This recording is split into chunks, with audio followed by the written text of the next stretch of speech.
ദൈവദാസന്മാർ എല്ലാവരോടുമുള്ള നന്ദിയെ സ്നേഹത്തെ അറിയിക്കുന്നു. ക്രിസ്തുയേശുവിൽ നിങ്ങൾക്കെല്ലാം എൻ്റെ വന്ദനം അറിയിക്കുന്നു. ചില നാളുകളായി ഒരിക്കൽ കൂടെ നിങ്ങളുടെ ഇടയിലേക്ക് കർത്താവിൻ്റെ വചനമായി നിൽക്കാൻ ഒരിക്കൽ കൂടെ എനിക്ക് ലഭിച്ച അവസരത്തിനായി ഞാൻ കർത്താവിന് മഹത്വം അർപ്പിക്കുകയാണ്. കുറച്ച് ദിവസങ്ങളായി പരിശുദ്ധാത്മാവിൻ്റെ മനസ്സിനെ ഇങ്ങനെ ചിന്തിപ്പിച്ച ചില കാര്യങ്ങളൊന്ന് ജസ്റ്റ് അധിക സമയമെടുക്കാതെ ചെറിയ സമയത്തിനുള്ളിൽ തന്നെ പങ്കുവെച്ച് ദൈവസന്നിധിയിൽ ഇരിക്കാൻ വേണ്ടി ഞാൻ ആഗ്രഹിക്കുകയാണ്. കാരണം നമ്മുടെ നടുവിൽ തിരുവത്താഴ് ശുശ്രൂഷ ഉണ്ടായിരിക്കുന്നതാണല്ലോ, ഇത് ചെയ്യാൻ സമയം വേണമല്ലോ. അതുകൊണ്ട് അല്പസമയം നമുക്ക് ഒരു വേദഭാഗം വായിച്ച് തിരുവചനത്തിനെ ചിന്തിക്കാനായിട്ട് വേദഭാഗം വായിക്കാം. എബ്രായ ലേഖനം 12-ാം അധ്യായത്തിൻ്റെ 1-2 വാക്യങ്ങൾ. എബ്രായ ലേഖനം 12-ാം അധ്യായത്തിൻ്റെ 1-2 വാക്യങ്ങൾ. ഹല്ലേലൂയ. മലയാളത്തിൽ ഞാൻ തന്നെ വായിക്കാം. ആകയാൽ നാമം സാക്ഷികളുടെ ഇത്ര വലിയൊരു സമൂഹം നമുക്ക് ചുറ്റും നിൽക്കുന്നത് കൊണ്ട് സകല ഭാരവും മുറുകെ പറ്റുന്ന പാപവും വിട്ട് നമുക്ക് മുമ്പിൽ വെച്ചിരിക്കുന്ന ഓട്ടം സ്ഥിരതയോടെ ഓടുക. അടുത്ത വാക്യം, വിശ്വാസത്തിൻ്റെ നായകനും പൂർത്തി വരുത്തുന്നവനുമായ യേശുവിനെ നോക്കുക. തൻ്റെ മുമ്പിൽ വെച്ചിരുന്ന സന്തോഷമോർത്ത് അവൻ അവമാനം അലക്ഷ്യമാക്കി ക്രൂശിനെ സഹിക്കുകയും ദൈവസിംഹാസനത്തിൻ്റെ വലത്തുഭാഗത്തിരിക്കുകയും ചെയ്തു. നിങ്ങളുടെ ഉള്ളിൽ ക്ഷീണിച്ചു മടുക്കാതിരിപ്പാൻ പാവികളാൽ തനിക്ക് നേരിട്ട് ഇങ്ങനെയുള്ള വിരോധം സഹിച്ചവനെ ധ്യാനിച്ചുകൊള്ളുന്നു. അത് 3-ാം വാക്യമാണ്.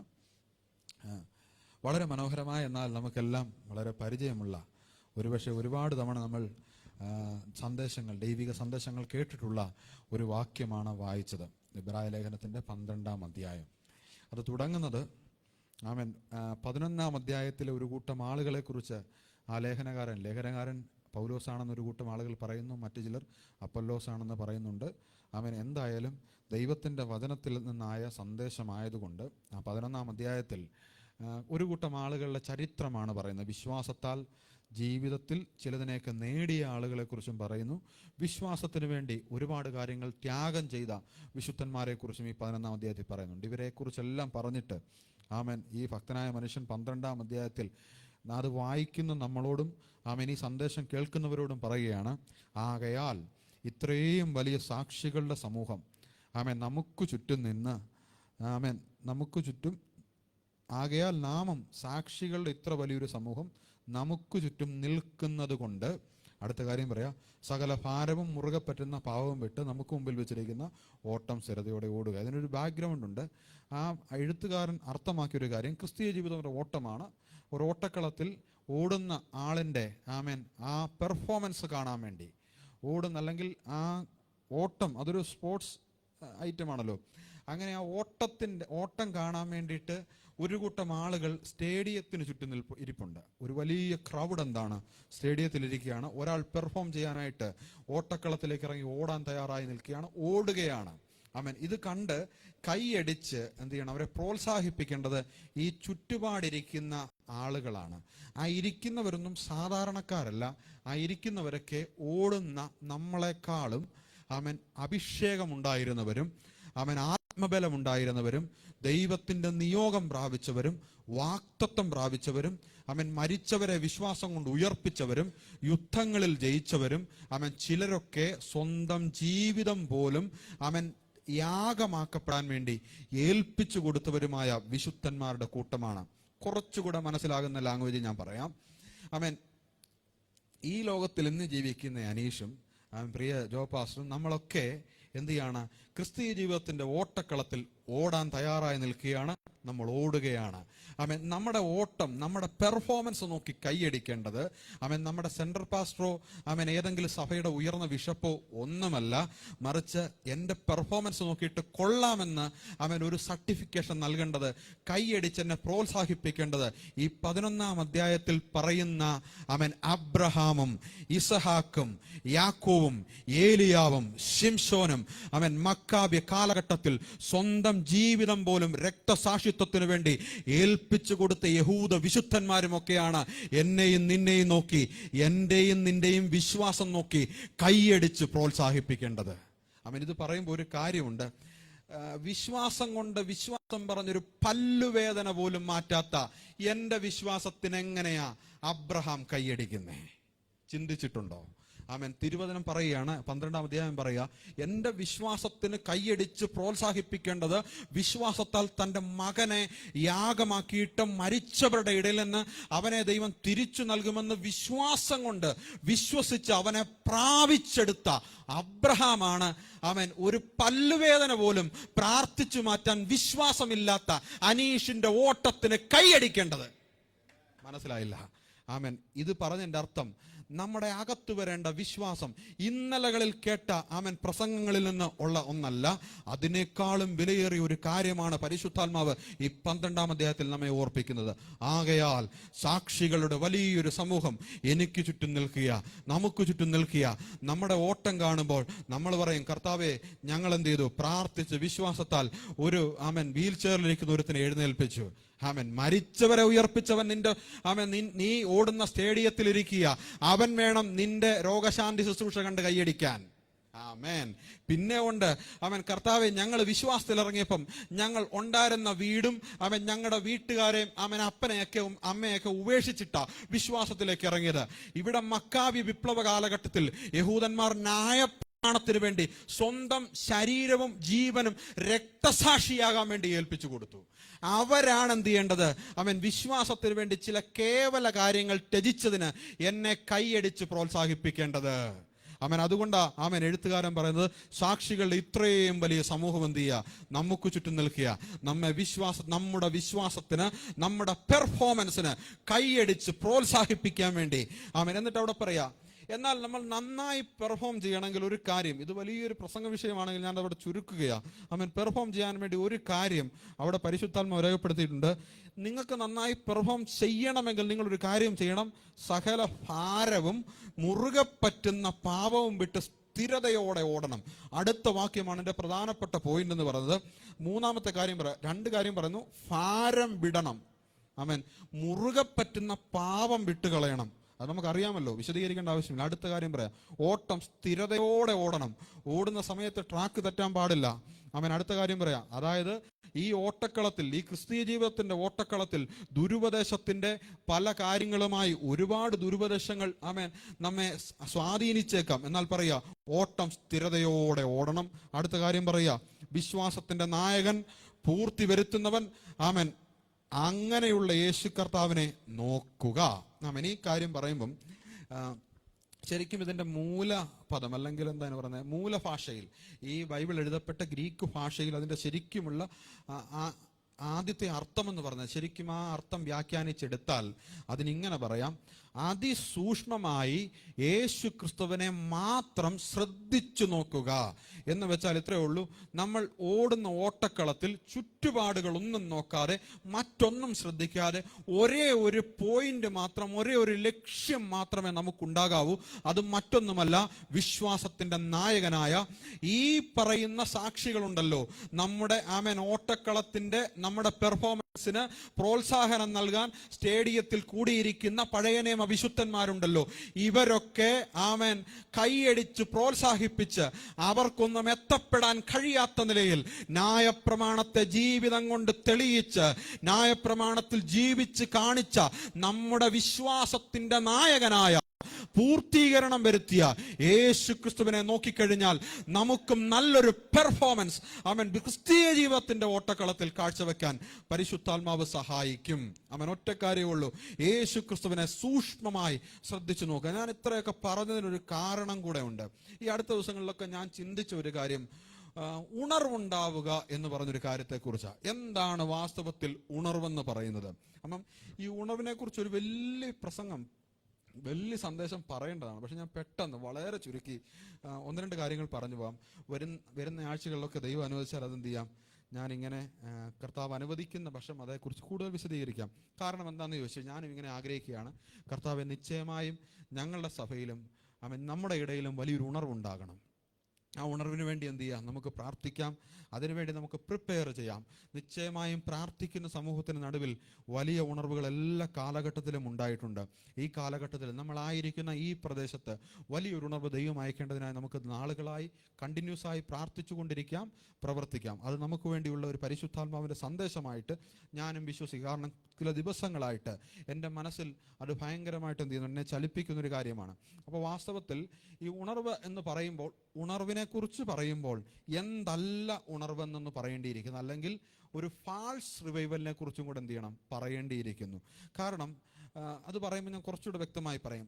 ആ സ്വർഗത്തിൽ പോകാത്ത ആയിരക്കണക്കിന് വിശ്വാസികളുള്ള ഒരു സഭയെ കഴിഞ്ഞ് നല്ലത്, ആമേൻ, നിശ്ചയമായും സുവിശേഷത്തോടും ക്രിസ്തുയേശുവിനോടും വലിയ സ്നേഹമുള്ള, സമർപ്പണമുള്ള, ആമേൻ, നിത്യതയിൽ പോകുമെന്ന് ഉറപ്പുള്ള, നല്ല വിശുദ്ധ ജീവിതമുള്ള, തിരുവചനത്തെ ആഴമായി സ്നേഹിക്കുന്ന 3-4 പേരുള്ള ഒരു കൂട്ടായ്മയാണ് ഏറ്റവും നല്ലത്.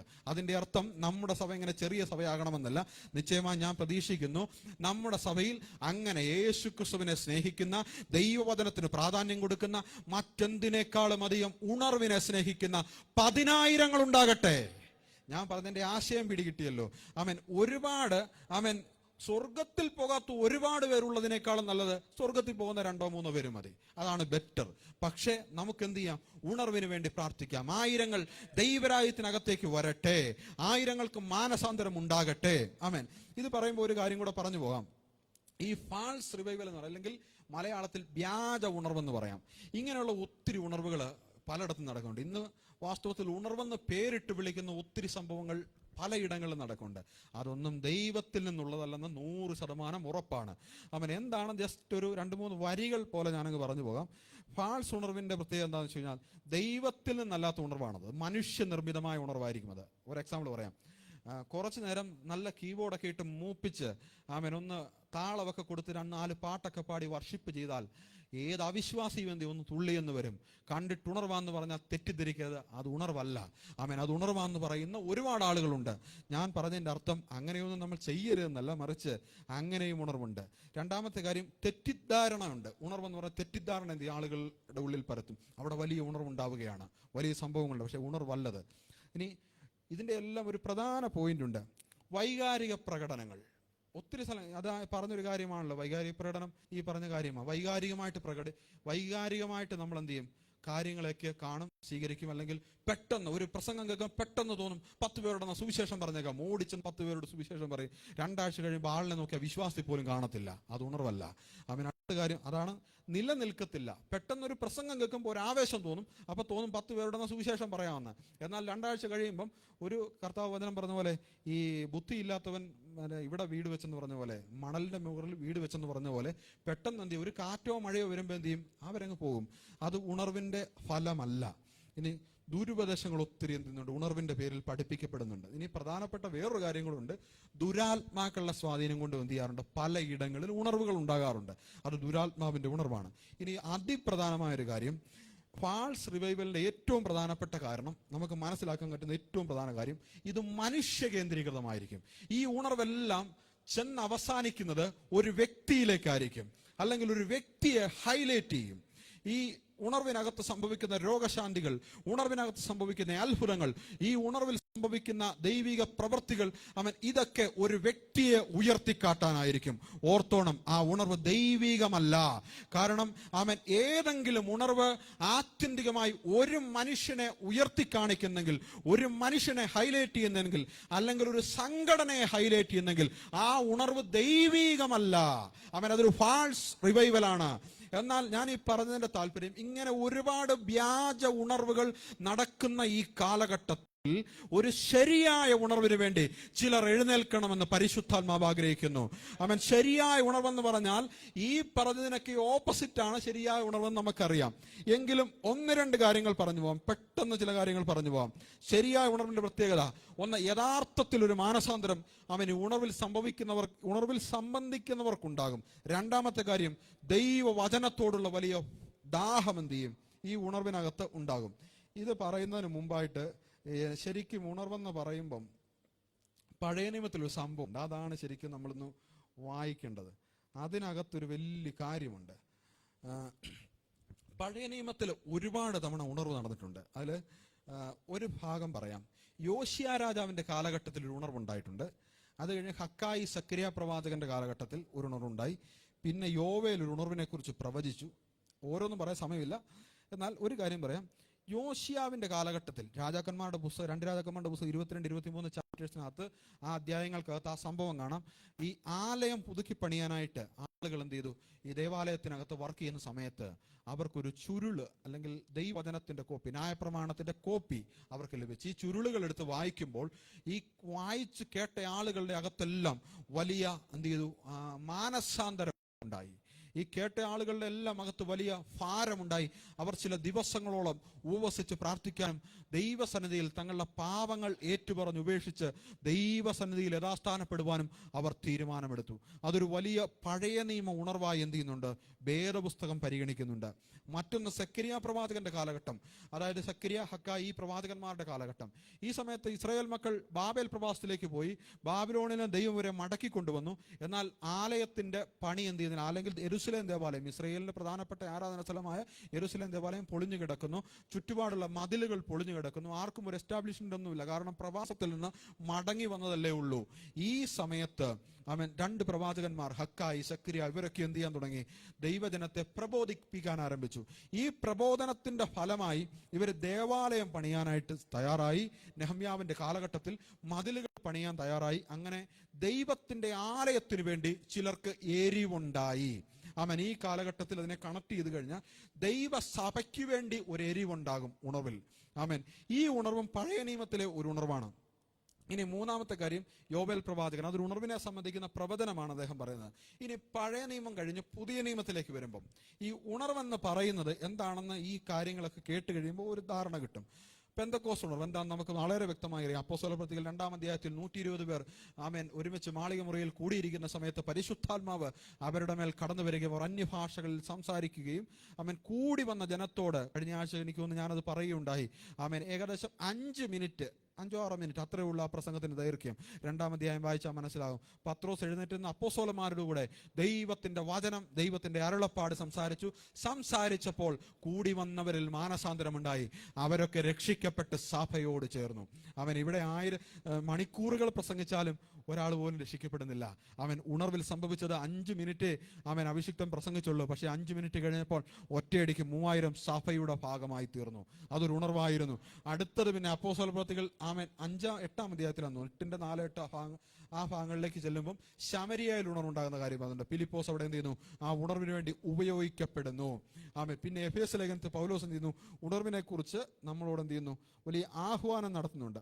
ഇനി ഈ ഉണർവിന്റെ സൂചനയായിട്ട് യോഹന്നാന്റെ സുവിശേഷത്തിൽ യേശു കർത്താവ് ശിഷ്യന്മാരെ ഒരുമിച്ച് വിളിച്ചിട്ട് എന്ത് ചെയ്യുന്നുണ്ട്? അവരെ ഒരുമിച്ച് വിളിച്ച് അവരുടെ മേൽ ഊതി പരിശുദ്ധാത്മാവിനെ കൈക്കൊള്ളുക എന്ന് പറയുന്നൊരു ഭാഗം യോഹന്നാന്റെ സുവിശേഷത്തിൽ കാണാം. ഇതെന്തിനാന്ന് ചോദിച്ചു കഴിഞ്ഞാൽ ഇത് വാസ്തവത്തിൽ ഉണർവിന്റെ ഒരു സൂചനയായിട്ട് കർത്താവ് എന്ത് ചെയ്ത് ആദ്യമേ ആമേൻ അപ്പോസ്തലന്മാരുടെ മേൽ മാളിക മുറിയിൽ പരിശുദ്ധാത്മാവ് വരുന്നതിന് മുമ്പേ തന്നെ യേശു കർത്താവ് ശിഷ്യന്മാരുടെ മേൽ ഊതുമ്പോൾ അവരുടെ മേൽ പരിശുദ്ധാത്മാവ് വരാൻ വേണ്ടി ഊതി എന്നാണ് പറയുന്നത്. അങ്ങനെ ചെയ്യുമ്പോൾ ഉണർവിന്റെ ഒരു മുന്നോടിയായിട്ടാണ് കർത്താവ് അത് ചെയ്തതെന്ന് വേണമെങ്കിൽ നമുക്ക് ചിന്തിക്കാം. ഞാൻ ഈ പറഞ്ഞതിന്റെ കാര്യം എന്താണെന്ന് ചോദിച്ചു കഴിഞ്ഞാൽ, ശരിക്കും എന്താണ് ഒരു ഫാൾസ് റിവൈവൽ അല്ലെങ്കിൽ വ്യാജ ഉണർവ് എന്ന് നമുക്ക് ഏകദേശം മനസ്സിലായി. ആമേൻ. അതിൻ്റെ പ്രധാന പോയിന്റ് എന്ന് പറയുന്നതും ഒരു മനുഷ്യ കേന്ദ്രീകൃത ഉണർവായിരിക്കും അത്. എന്നാൽ നേരെ തിരിച്ച് എന്താണ് ഒരു ശരിയായ ഉണർവ്? ആ ശരിയായ ഉണർവെന്ന് പറഞ്ഞാൽ നമുക്കറിയാം യഥാർത്ഥ മാനസാന്തരം ഉണ്ടാകും, ദൈവവചനത്തോട് വലിയ ദാഹമുണ്ടാകും. ഇനി പ്രാർത്ഥനയുടെ ശക്തി, ഇതിനേക്കാളൊക്കെ പ്രധാനം പരിശുദ്ധാത്മാവിന്റെ ശക്തിയും പ്രവർത്തനങ്ങളും ഒക്കെ എന്ത് ചെയ്യും? ഈ ഉണർവിൽ സംഭവിക്കും. എന്നാൽ ഇതിനേക്കാളൊക്കെ പ്രധാനപ്പെട്ട ഒരു കാര്യമുണ്ട്. ആ കാര്യമാണ് ഇന്നത്തെ എൻ്റെ ഏറ്റവും പ്രധാനപ്പെട്ട മെസ്സേജും. അത് മറ്റൊന്നുമല്ല, നമ്മുടെ ജീവിതവും നമ്മുടെ ശ്രദ്ധയും നമ്മുടെ എല്ലാം നമ്മൾ എന്ത് ചെയ്യുന്നു? ഒരു വ്യക്തിയിൽ, യേശു ക്രിസ്തു എന്ന വിശ്വാസത്തിന്റെ നായകനും പൂർത്തി വരുത്തിയവനുമായ ഏക കർത്താവിന്റെ ആമേൻ അകത്തേക്ക് അല്ലെങ്കിൽ യേശു ക്രിസ്തുവിലേക്ക് മാത്രം ആമേൻ നമ്മുടെ ശ്രദ്ധ കേന്ദ്രീകരിക്കുന്നതായിരിക്കും ദ റിയൽ റിവൈവൽ എന്ന് പറയുന്നത്.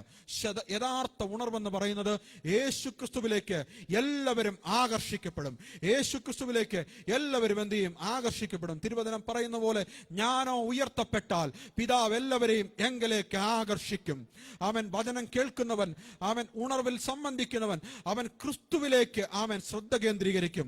മറ്റെല്ലാം അവൻ മറന്ന്, ജീവിതത്തിന്റെ അവൻ എല്ലാ സാഹചര്യങ്ങളും മറന്ന്, അവൻ എല്ലാ സ്വഭാവങ്ങളും മാറ്റിവെച്ച്, അവൻ എല്ലാ ലക്ഷ്യങ്ങളും മാറ്റിവെച്ച് ഒറ്റ ഒരാൾ എന്ന ചിന്തയിലേക്ക് ആ വ്യക്തി കടന്നു വരും.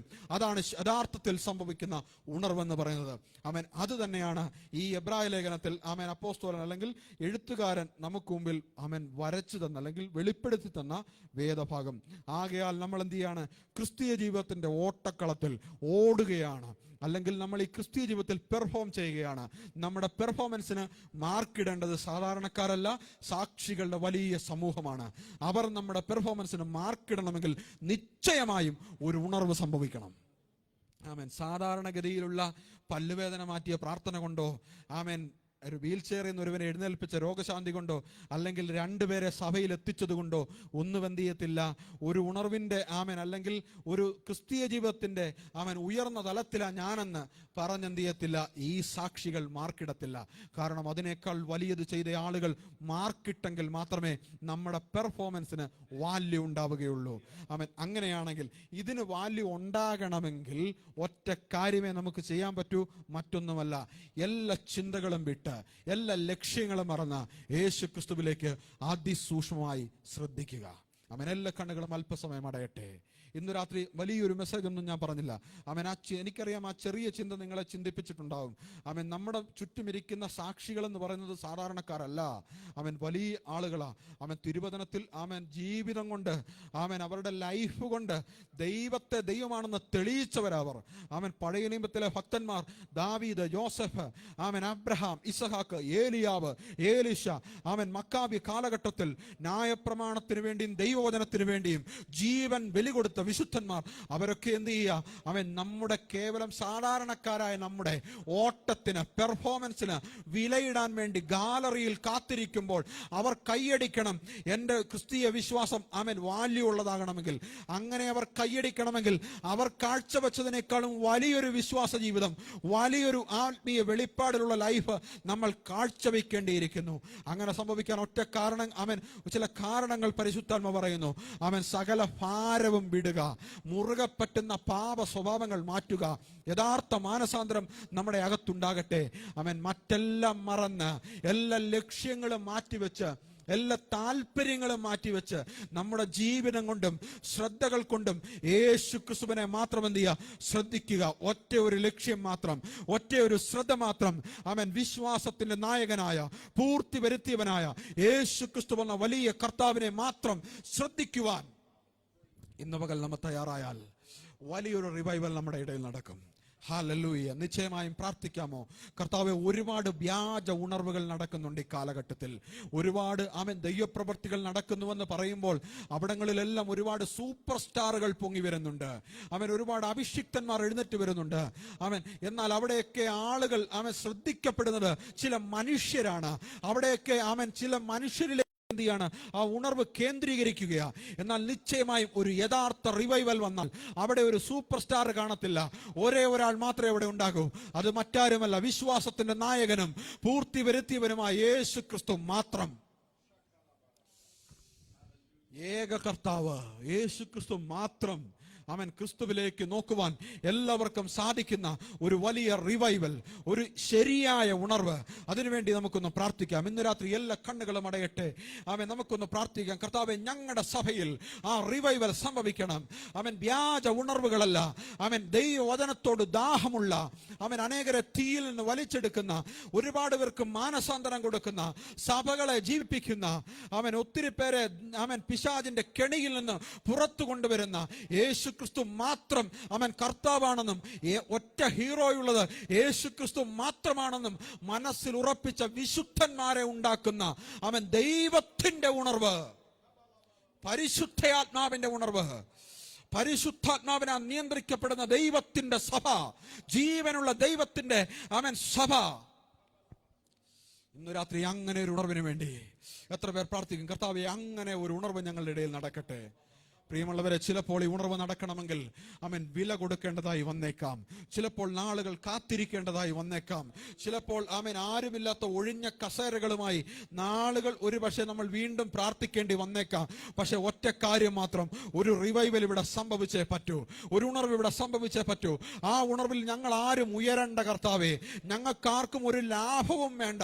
പക്ഷെ യേശു കർത്താവിന്റെ നാമം ഉയരണം. മറ്റൊന്നും ഉയരണ്ട, യേശു ക്രിസ്തു മാത്രം ഉയരണം. നിശ്ചയമായും തിരുവചനം പറയുന്നു, ഞാനോ ഉയർത്തപ്പെട്ടാൽ എല്ലാവരെയും എങ്കിലേക്ക് ആകർഷിക്കും. നിങ്ങൾക്കറിയാമോ, ഒരു യഥാർത്ഥ ഉണർവ് സംഭവിച്ചിട്ടുണ്ടെങ്കിൽ, യേശു ക്രിസ്തു ഉയർത്തപ്പെട്ടിട്ടുണ്ടെങ്കിൽ, മറ്റു ഉയർന്നു നിൽക്കുന്ന ഒരുപാട് സ്റ്റാറുകൾ കരിഞ്ഞ് താഴെ വീഴും.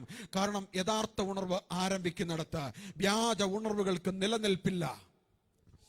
പ്രാർത്ഥിച്ചാട്ടെ, ഈ കാലഘട്ടത്തിൽ കർത്താവെ, വ്യാജ ഉണർവുകൾ അവസാനിക്കട്ടെ, യഥാർത്ഥ ഉണർവ് സംഭവിക്കട്ടെ. എല്ലായിടത്തും, എല്ലാ സഭകളിലും, എല്ലാ രാജ്യങ്ങളിലും, എല്ലാ യോഗങ്ങളിലും യഥാർത്ഥമായ ഒരു ഉണർവ്, പരിശുദ്ധാത്മാവിന്റെ ശരിയായ ഉണർവ്, യേശു ക്രിസ്തു മാത്രം ഉയർത്തപ്പെടുന്ന യഥാർത്ഥ ഉണർവ്.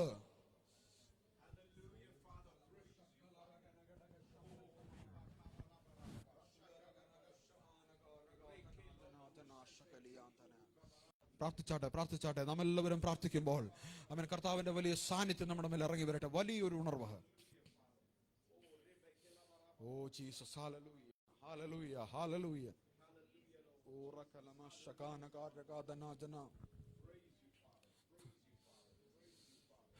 നമുക്കെല്ലാവർക്കും അല്പസമയം ദൈവസന്നിധിയിൽ എഴുന്നേറ്റ് നിൽക്കാം. ഹല്ലേലൂയ. വലിയൊരു ഉണർവ്. കർത്താവ് ഞങ്ങളുടെ മേൽ ആ ഉണർവ് അയക്കണം. ആമേൻ. ഞാനൊരു കാര്യം പറയട്ടെ, ഇത് ഒത്തിരി വിപ്ലവകരമായിട്ട്, അല്ലെങ്കിൽ ഒത്തിരി വൈബ്രേഷൻ ഇട്ടതൊന്നും പറഞ്ഞില്ലെങ്കിലും ഉറപ്പായിട്ടും എന്ത് ചെയ്യും, ആ ഉണർവിൻ്റെ ചിന്ത നമ്മുടെ അകത്ത് കയറിയാൽ ആ ഉണർവ് ആരംഭിക്കും.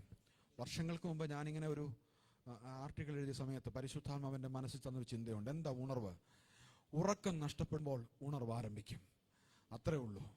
നമ്മുടെ ആത്മീയ ഉറക്കങ്ങൾ അവസാനിക്കട്ടെ, നമ്മുടെ പ്രാർത്ഥനകളിലുള്ള ഉറക്കങ്ങൾ അവസാനിക്കട്ടെ, നമ്മുടെ ലൈഫിലെല്ലാം ഉറക്കങ്ങൾ അവസാനിക്കട്ടെ.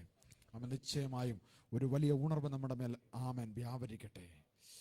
പരിശുദ്ധാത്മാവേ, ഞങ്ങളെ എല്ലാവരെയും ഞങ്ങളുടെ കരങ്ങളിൽ ഏൽപ്പിച്ച് പ്രാർത്ഥിക്കുന്നു. ഈ സഭയെ കർത്താവിൻ്റെ കയ്യിൽ ഏൽപ്പിച്ച് പ്രാർത്ഥിക്കുകയാണ്. കർത്താവെ, ഞങ്ങൾ ഇന്ന് കേട്ടത്, അങ്ങ് ഞങ്ങളോട് പറഞ്ഞത്, അങ്ങയുടെ വചനം പറയുന്നത്, പഴയ നിയമത്തിൽ ജീവിതം കൊണ്ട് വിശ്വാസം തെളിയിച്ച വിശുദ്ധന്മാർ ഞങ്ങൾക്ക് ചുറ്റും ഗാലറിയിൽ ഞങ്ങളെ പ്രോത്സാഹിപ്പിക്കാനിരിക്കുമ്പോൾ, ഞങ്ങൾ ക്രിസ്തീയ ജീവിതത്തിന്റെ ഓട്ടക്കളത്തിൽ കർത്താവെ പരാജിതരായി, നിരാശരായി തോൽക്കുവാൻ വേണ്ടി ഓടുന്നവരായിരിക്കരുത്. നിശ്ചയമായും യേശു ക്രിസ്തു എന്ന ഒറ്റ ലക്ഷ്യത്തിനകത്ത് ആ ഒറ്റ ലക്ഷ്യത്തിനകത്ത് അതിസൂക്ഷ്മമായി യേശു കർത്താവിനെ ശ്രദ്ധിച്ചു നോക്കി ഓടുവാൻ അങ്ങ് ഞങ്ങളെ എല്ലാവരെയും ബലപ്പെടുത്തണമേ. ലോകം മുഴുവൻ കർത്താവെ പലയിടങ്ങളിലും ഉണർവുകൾ സംഭവിക്കുന്നുണ്ട്, എന്നാൽ പലയിടങ്ങളിലും വ്യാജ ഉണർവുകൾ സംഭവിക്കുന്നുണ്ട്. എന്നാൽ ഈ നാളുകളിൽ വ്യാജ ഉണർവുകൾ അവസാനിക്കുവാൻ, സൂപ്പർ സ്റ്റാർ തരംഗങ്ങൾ അവസാനിക്കുവാൻ, യേശു ക്രിസ്തു എന്ന ഏക കർത്താവിനെ ഉയർത്തുവാൻ, ഞാനോ ഉയർത്തപ്പെട്ടാൽ എല്ലാവരെയും എങ്കിലേക്ക് ആകർഷിക്കുമെന്ന അങ്ങയുടെ വചനം പോലെ യേശു ക്രിസ്തു മാത്രം ഉയർത്തപ്പെടുവാൻ കർത്താവ് ഇടയാക്കേണ്ടതിനായി പ്രാർത്ഥിക്കുന്നു. ഞങ്ങളുടെ സഭയിലും യേശു കർത്താവ് ഉയർത്തപ്പെടട്ടെ, യേശു ക്രിസ്തുവിന്റെ നാമം ഉയരട്ടെ. കർത്താവ്, എല്ലാ നാമങ്ങൾക്കും മീതെ മേലായ നാമം, എല്ലാ അധികാരങ്ങൾക്കും മേലെ ഉയർന്ന അധികാരമുള്ള ഞങ്ങളുടെ കർത്താവ് യേശു ക്രിസ്തുവിന്റെ നാമം ഉയരട്ടെ. ഇന്ന് രാത്രി യേശു കർത്താവിന്റെ നാമം ഉയരട്ടെ. യേശു കർത്താവിന്റെ നാമം അധികമായി ഉയരട്ടെ. കർത്താവ്, ഞങ്ങളുടെ സഭയിൽ അത് ഉയർന്നു നിൽക്കട്ടെ. കർത്താവ്, ഒന്നുമല്ല ഞങ്ങളുടെ ലൈഫിൽ ഞങ്ങൾക്ക് ആർക്കും ഒരു ലാഭവും വേണ്ട, പക്ഷേ ഞങ്ങളുടെ കർത്താവിന്റെ നാമം ഉയർത്തപ്പെടണം. അതിനായി ഞങ്ങളെ സമർപ്പിച്ച് പ്രാർത്ഥിക്കുക. ഇന്ന് രാത്രി ആ വലിയ ഉണർവ് ഞങ്ങൾ ആരംഭിച്ചാട്ടെ. നിങ്ങളിൽ നല്ല പ്രവൃത്തിയെ ആരംഭിച്ചവൻ കർത്താവിന്റെ നാളോളം അതിനെ തികയ്ക്കുമെന്ന് അങ്ങയുടെ വചനം പോലെ ഞങ്ങളുടെ ലൈഫിനകത്ത്, ഞങ്ങളുടെ സഭയിൽ യേശു കർത്താവിന്റെ ആ നാമത്തിന്റെ മഹത്വം വെളിപ്പെടുന്ന ആ റിവൈവൽ അത് ആരംഭിക്കട്ടെ. കർത്താവേ, ഞങ്ങൾ ഇവിടുന്ന് പോകുമ്പോൾ, ഞങ്ങളുടെ വീട്ടിൽ ചെല്ലുമ്പോൾ, ഞങ്ങൾ ജോലി ചെയ്യുന്ന സ്ഥലങ്ങളിൽ, ഞങ്ങൾ ബിസിനസ് ചെയ്യുന്ന സ്ഥലങ്ങളിൽ, കർത്താവെ, ഞങ്ങൾ എവിടെയെല്ലാം പോകുന്ന അവിടെയൊക്കെ ആ ഉണർവുണ്ടാകട്ടെ. ഞങ്ങൾ താമസിക്കുന്ന സ്ഥലങ്ങളിൽ ആ ഉണർവുണ്ടാകട്ടെ. കർത്താവേ, ഞങ്ങളുടെ സഭ